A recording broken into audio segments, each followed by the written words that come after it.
नमस्कार। मैं फिर से एक बार आई हूँ आपके पास धर्मार्ग लेकर के। मैं अपना परिचय दे दूँ। मैं doctor Manju Jain, retired associate professor pharmacy saint degree college Kanpur. मेरा आपको नमस्कार है। तो दोस्तों, मेरा ये बहुत पहले से यानी कई महीनों से सिलसिला चल रहा है कि मैं धर्मार्ग नामक शीर्षक के अंतर्गत कुछ आध्यात्मिक और धार्मिक विचारों को लेकर के वीडियोज़ आप तक शेयर करती हूँ। कारण ये है, संदेश पहुंचाना ये है, जिसको कहते हैं सबब, या एक मेरा आपसे मकसद ये होता है कि हम सब जिन्होंने मानव जीवन लिया है, उस मानव जीवन के लिए सरकार के प्रति और सरकार क्या मतलब पूरे समाज के प्रति कुछ ड्यूटीज़ होती हैं, और उस ड्यूटीज़ को हमको ही, मानव समाज को ही फुलफ़िल करनी पड़ती हैं, लेकिन गलत रास्ते अपना करके नहीं। काला बाजारी, भ्रष्टाचारी है, स्मगलिंग है, ये गलत तरीके से नहीं। जो समाज ने बना दिए हैं, जो नियम कानून और जो बना दिए हैं, उसी के अंतर्गत चाहे हमें कितनी भी असफलता मिले, चाहे हमें कितना भी दुख झेलना पड़े, लेकिन नहीं, हमें क्या है, अपने मीन्स के अंदर रह करके ही कार्य करना पड़ता है। तो ये क्या बचाव कौन करता है? कोई नहीं करता दोस्तों।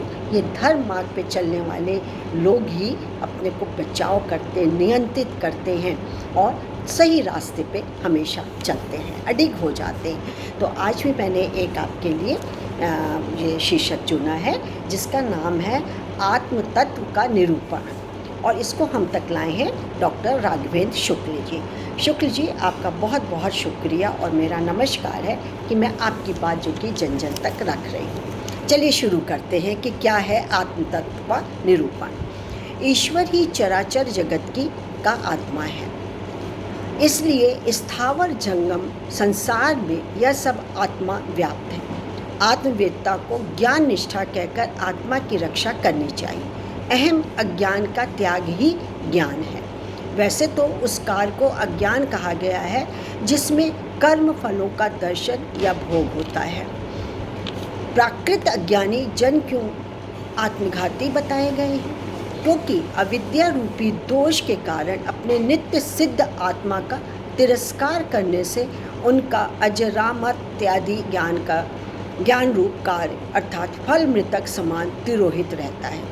दूसरे शब्द में यदि कहा जाए तो जिस आत्मा का हनन करने से अज्ञानी लोग जन्म मरण रूप संसार को प्राप्त होते हैं, उसके विपरीत ज्ञानी लोग मुक्त हो जाते हैं।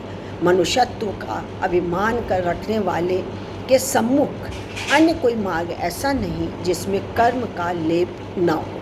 अग्निहोत्र आदि शास्त्र विहित कर्मों को करते हुए जीने की इच्छा रखने वाले सावधान।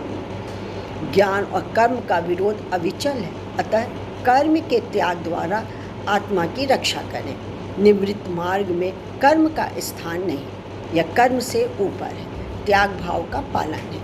अतः परमार्थ सत्य स्वरूप आत्मा की भावना से नाम रूप और कर्ममय समस्त विकार परित्यक्त हो जाते हैं।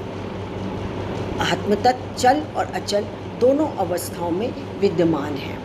वह दूर भी है और पास भी है। अज्ञानियों के लिए करोड़ों वर्षों के अप्राय होने के कारण वह दूर जैसा है।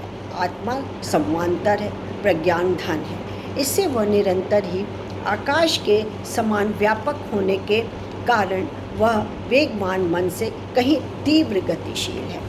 देहस्थ मन का ब्रह्मलोक आदि दूर स्थानों में संकल्प रूप से एक क्षण में गमन हो जाता है, परंतु वहाँ आत्म चैतन्य का अधिक वेगवान माना गया है, या आत्म चेतन का अवभाष पहले से ही पहुँचा हुआ सा अनुभव किया जाता है, इसलिए वह मन से भी अधिक वेगवान हो जाता है या माना जाता है।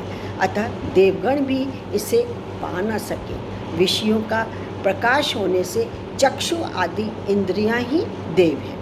इन इंद्रियों से ही मन वेगवान है। तो आत्मा तथा इंद्रियों के बीच मनोव्यापार का व्यवधान कर रहने के कारण आत्मा का अनुशीलन इंद्रियों का विषय नहीं होता है। फिर मनुष्यों के लिए आत्म तत्व कैसे सुलभ हो, इसका शासन करने वाला परमेश्वर है।